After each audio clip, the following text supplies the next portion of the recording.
獅子王司はいいやつで人殺しだ。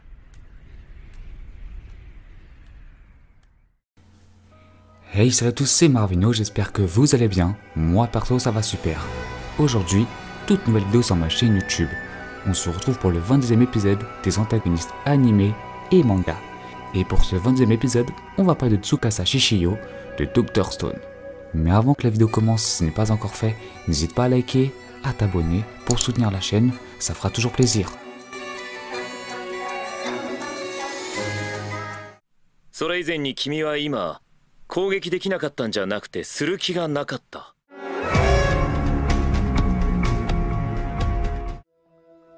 Tsukasa était un enfant plutôt ordinaire, vivant dans un foyer avec très peu de moyens.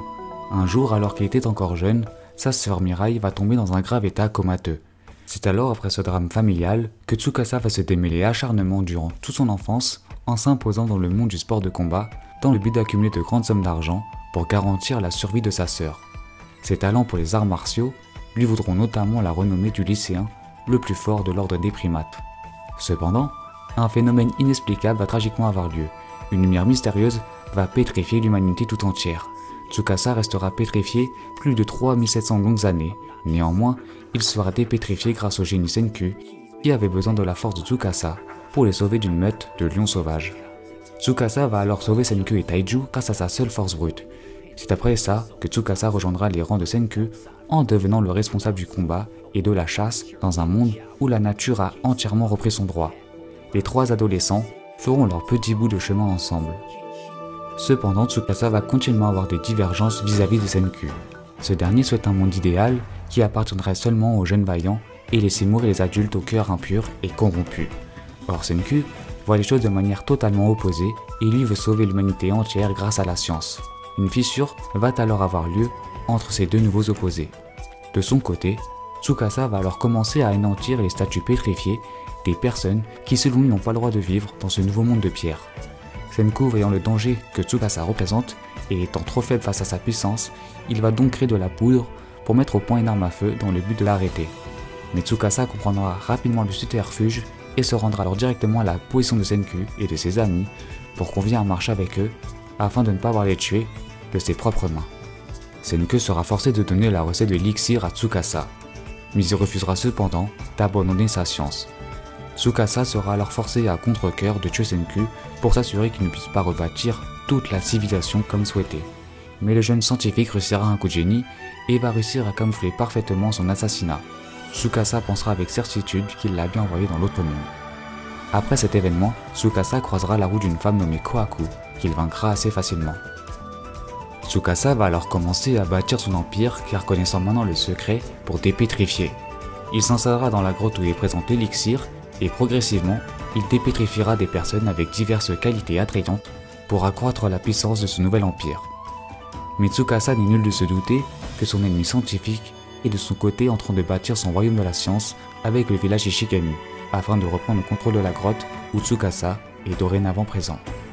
Mais finalement, par un doute qui s'installe, Tsukasa va dépétrifier un mentaliste et magicien du nom de Gen Asagiri pour qu'il fasse des recherches auprès du village Ishigami et vérifier si Senku est bien mort. Cependant, Gen finira par trahir Tsukasa étant séduit par la science de Senku. Il désinformera alors Tsukasa de toute activité compromettante. Néanmoins, pour certifier ses craintes, Tsukasa enverra plus tard plusieurs soldats accompagnés du puissant Yoga pour attaquer le village de Ishigami. Cette attaque confirmera auprès de l'Empire que Senku est bel et bien toujours vivant. Tsukasa prévoira alors d'attaquer le village Ishigami au printemps prochain. Toutefois, le royaume de la science ne vont pas rester en réserve et vont à leur tour contre-attaquer. En revanche, cette offensive devra être pacifiste et causer aucun mort. Et l'objectif final sera de passer un marché avec Tsukasa. Ainsi que le plan de Senku sera un succès total. La science est victorieuse. Tsukasa, maintenant dans une impasse, complètement acculé face au royaume de la science, ce dernier n'aura que d'autres choix d'écouter le marché de Senku. Pourtant, ce marché est loin d'être en sa défaveur. En effet, Senku lui proposera de faire revivre sa sœur Mirai grâce au miracle de la dépétrification, en échange d'un cessez-le-feu des deux parties. Tsukasa s'étant battu toute sa vie pour sauver sa sœur d'un grave état comateux, c'est pourquoi il acceptera logiquement sa proposition. Senku dépétrifiera alors Mirai et l'opération sera encore un total succès. Tsukasa, ayant enfin retrouvé sa sœur, n'a maintenant nulle raison de se battre. Mais si un cessez-le-feu a été accepté par Tsukasa, il n'en est moins pour le second de l'Empire Hyuga, qui profitera de la vulnérabilité de Tsukasa vis-à-vis de sa sœur pour l'attaquer par surprise avec sa lance, lui causant une blessure mortelle au poumon gauche. C'est alors que Senku, aidé d'un Tsukasa fortement blessé, combineront science et force brute et finiront par vaincre Hyuga. Cependant, la blessure de Tsukasa étant trop importante, ses jours sont maintenant comptés avant qu'il succombe d'une septicémie. Par conséquent, Senku sera alors obligé de congeler Tsukasa pour l'emporter dans un sommeil cryogénique afin d'avoir plus de temps pour trouver un moyen de le sauver avant qu'il ne succombe totalement.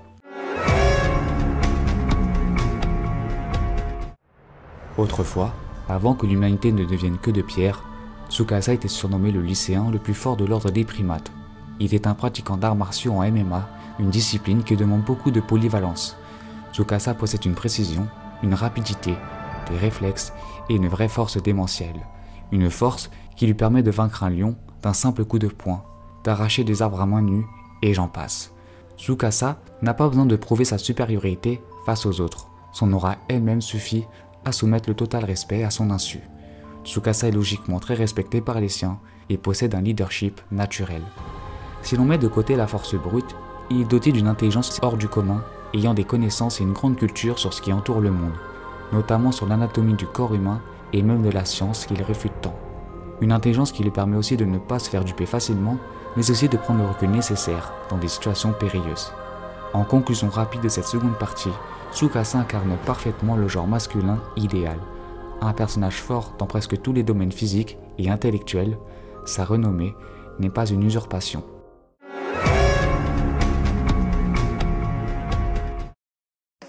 Tsukasa est vraiment un bon personnage. Sa philosophie est très intéressante, elle porte à la réflexion, qui de plus est en parfaite opposition avec celle de Senku. Il est aussi un personnage vraiment bien développé qui tout au long du récit va gagner en légitimité. Tsukasa est indéniablement charismatique, imposant un certain style de par son chara-design, ses muscles, etc. Waouh, que de compliments à son égard. Mais si Tsukasa est un remarquable personnage, pour autant, cela ne fait pas de lui un bon antagoniste. Oui, tu as bien compris. Malgré toutes ces éloges, de mon point de vue, Tsukasa n'est pas un bon antagoniste, ou plus clairement, j'ai du mal à le considérer réellement comme tel. Certes, ses idéologies sont vraiment légitimes et opposées à celles de Senku, mais ça ne peut pas être le seul point déterminant. Car oui, Tsukasa a ses idéaux. Ce dernier incarne ce qu'on pourrait apparenter à une sorte de néoluddisme, un terme désignant grossièrement la technophobie chez les individus, repoussant toute technologie et les effets secondaires plutôt néfastes qu'elle peut avoir chez les individus, les communautés, les artisans, etc. C'est un cadre de pensée qui a réellement émergé au XIXe siècle suite à la révolution industrielle. Cependant, il ne refuse pas la technoscience seulement pour des raisons de ludisme, loin de là, c'est plus profond. Tsukasa rejette la technologie car selon lui c'est à cause de cette dernière que sont nées les puissantes structures hiérarchiques formant les grands groupes d'intérêt qui profitent du pouvoir de la technoscience pour ainsi contrôler le monde avec l'aide d'armes scientifiques pour essuyer leur domination sur les plus faibles, corrompant alors le monde entier car disposant d'une puissance qui n'a aucun égal. Cette doctrine se nomme l'arnaco-primitivisme qui rejette elle aussi la révolution industrielle. Je suis loin d'être un expert du domaine, mais voilà grosso modo la philosophie de Tsukasa, qui par ses idéaux prônerait pour une société anarchique constituée purement de sang jeunes. Pas bordel que sa vision est intéressante, c'est une approche qu'il me semble qu'on a très rarement vue, surtout pour un shonen. Il est donc justifié que Tsukasa combatte pour défendre ses idéologies qui sont menacées par Senku. Mais justement, c'est là où je veux en venir, sur ce que je trouve dommage avec Tsukasa. Car ce ne sont pas dans ses idéaux propres qu'il perd en intérêt, au contraire, mais c'est dans la combativité pour défendre ses idéaux que j'ai trouvé un grand manque de résistance, d'autorité, d'influence et de combativité chez Tsukasa. En effet, depuis le début de Dr Stone jusqu'à l'arc Stone Wars, on nous vend Tsukasa comme le grand rival de Senku, un homme incroyablement fort qui a construit son empire anarchique, imposant le total respect. C'est pour ces raisons que Senku, pendant plus de 1 an, a mis en place un énorme plan pour vaincre son empire grâce à la science. J'avais beaucoup d'attentes sur Tsukasa au cours de la bataille finale, mais autant dire qu'il a complètement été transparent et a fait preuve d'un grand passif. Dans cette bataille, le dramaturge a été inexistant. Tsukasa s'est d'ailleurs allié assez rapidement au royaume de la science, laissant de côté temporairement ses idéologies pour sauver sa sœur. En réalité, on peut difficilement déjustifier sa décision, car il a combattu toute son adolescence pour trouver un moyen de la sauver. En conclusion, c'est pas réellement que Tsukasa est un mauvais antagoniste, je le considère juste pas comme tel, et même s'il est l'antagoniste principal approuvé dans les premiers arcs de Dr. Stone, dans ses intentions, son comportement, la bonté qu'il peut faire part et sa conclusion narrative, Tsukasa n'a rien vraiment de si différent que le protagoniste Senku, si ce n'est leurs idéaux opposés. Donc voilà, je voulais faire cette vidéo sur Tsukasa, car je voulais partager mon analyse personnelle. C'est un bon personnage avec quelques défauts, mais il reste l'un des personnages les plus intéressants de Dr. Stone, à contrario d'un Yoga qui je trouve vraiment fade. Voilà pourquoi il méritait son épisode, et surtout, regardez ou lisez Dr. Stone, c'est incroyable. Incroyable, ta merde! Et voilà, c'est déjà la fin de cette vidéo. Donc si cette vidéo t'a plu, n'hésite pas à liker, à t'abonner, à la commenter. C'était Marvinho, à très vite.